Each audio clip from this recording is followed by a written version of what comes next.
Hello കുട്ടീസ്, welcome back to Xylem Learning. എല്ലാവർക്കും ഒരിക്കൽ കൂടി സൈലത്തിലേക്ക് സ്വാഗതം. അപ്പൊ മക്കളെ, നിങ്ങൾ എല്ലാവരും LSS പ്രിപ്പറേഷനിലായിരിക്കും. LSSന്റെ സബ്ജക്റ്റുകളുടെ എല്ലാത്തിന്റെയും മാർക്ക് അലോക്കേഷൻ എങ്ങനെയാണെന്ന് നിങ്ങൾക്കറിയാം. അപ്പോൾ എല്ലാ സബ്ജക്റ്റും പോലെ തന്നെ വളരെയധികം ഇമ്പോർട്ടൻ്റ് ആയിട്ടുള്ള ഒരു സബ്ജക്റ്റാണ് GK എന്ന് പറയുന്നത്. GK എന്ന് പറയുമ്പോൾ പൊതുവിജ്ഞാനം. ഒരുപാട് കാര്യങ്ങൾ നമുക്ക് എന്ത് ചെയ്യാനുണ്ട്, ഈ ഒരു പാർട്ടിൽ പഠിക്കാനുണ്ട്. അപ്പൊ പൊതുവിജ്ഞാനം എന്ന് പറയുന്ന ഒരു സംഭവം എന്താ പറയാ, ഒരുപാട് വലിയ രീതിയിൽ വികസിച്ചിരിക്കുന്ന ഒരു പാർട്ടാണ്.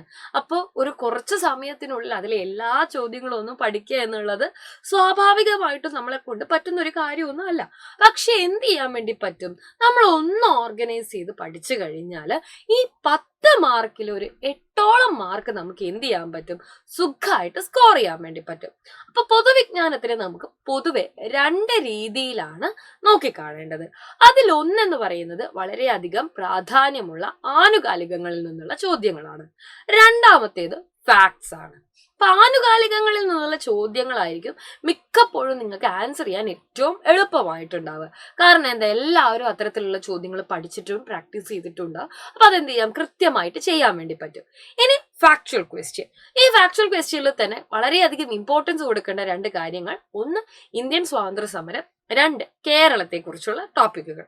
അതേപോലെ തന്നെ പക്ഷികളെ കുറിച്ചുള്ള ടോപ്പിക്കുകളും നമുക്ക് എന്ത് ചെയ്യാം, പ്രതീക്ഷിക്കാം. അപ്പൊ നമുക്ക് എന്തായാലും കുറച്ച് മോഡൽ ചോദ്യങ്ങളൊന്ന് നോക്കാം. ആദ്യത്തെ ചോദ്യം എന്ന് പറയുന്നത് ശ്രദ്ധിച്ചു നോക്കിക്കേ. ഇന്ത്യയിൽ തപാൽ സ്റ്റാമ്പിൽ പ്രത്യക്ഷപ്പെട്ട ആദ്യ മലയാളി ആരാണ് എന്നുള്ളതാണ്.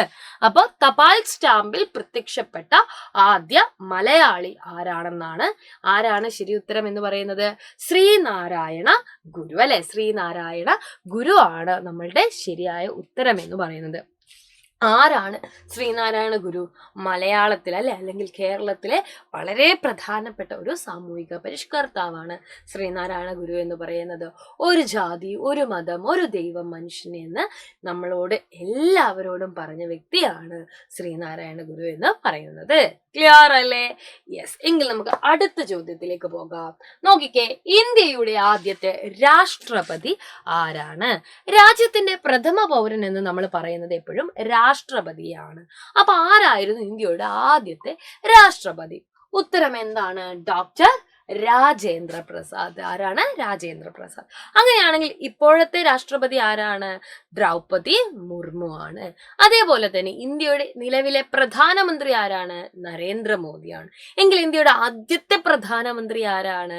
അത് ജവഹർലാൽ നെഹ്റു ആണ്. എങ്കിൽ ഇന്ത്യയുടെ ആദ്യത്തെ ഉപരാഷ്ട്രപതി ആരാണ്? സെപ്റ്റംബർ 5 നമ്മൾ എന്ത് ചെയ്യുന്നുണ്ട്? ടീച്ചേഴ്സ് ഡേ ആയിട്ട് ആചരിക്കുന്നില്ലേ? അദ്ദേഹത്തിന്റെ ജന്മദിനമാണ് നമ്മൾ ടീച്ചേഴ്സ് ഡേ ആയിട്ട് ആഘോഷിക്കുന്നത്. അപ്പൊ ആരാണ്? അപ്പോൾ ഇന്ത്യയുടെ ആദ്യത്തെ ഉപരാഷ്ട്രപതി അല്ലെങ്കിൽ ടീച്ചേഴ്സ് ഡേ ആരുടെ ബഹുമാനാർത്ഥമാണ് നമ്മൾ സെപ്റ്റംബർ 5 ആഘോഷിക്കുന്നത് എന്നൊക്കെ ചോദിച്ചു കഴിഞ്ഞാൽ ഉത്തരം എന്താണ്? Doctor S Radhakrishnan. എന്താണ്? Doctor S Radhakrishnan.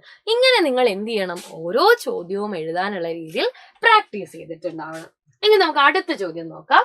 സെന്റ് തോമസിന്റെ കേരളത്തിലേക്കുള്ള വരവിനെ തുടർന്നുണ്ടായ സംഭവങ്ങളുമായി ബന്ധപ്പെട്ട കലാരൂപം എന്താണ്?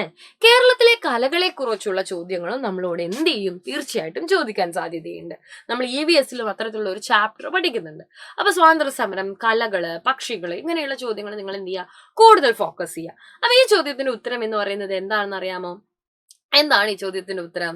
ഉത്തരം മാർഗം കളിയാണ്, അല്ലെ? എന്താണ് ഈ ചോദ്യത്തിന്റെ ഉത്തരം? മാർഗം കളി. നിങ്ങൾ മാർഗം കളി കണ്ടിട്ടുണ്ടോ? യെസ്, കണ്ടിട്ടുണ്ട്, അല്ലെ? അപ്പൊ മതവുമായിട്ട് ബന്ധപ്പെട്ട ഒരു കലാരൂപവുമാണ് ഈ പറയുന്ന മാർഗം കളി എന്ന് പറയുന്നത്.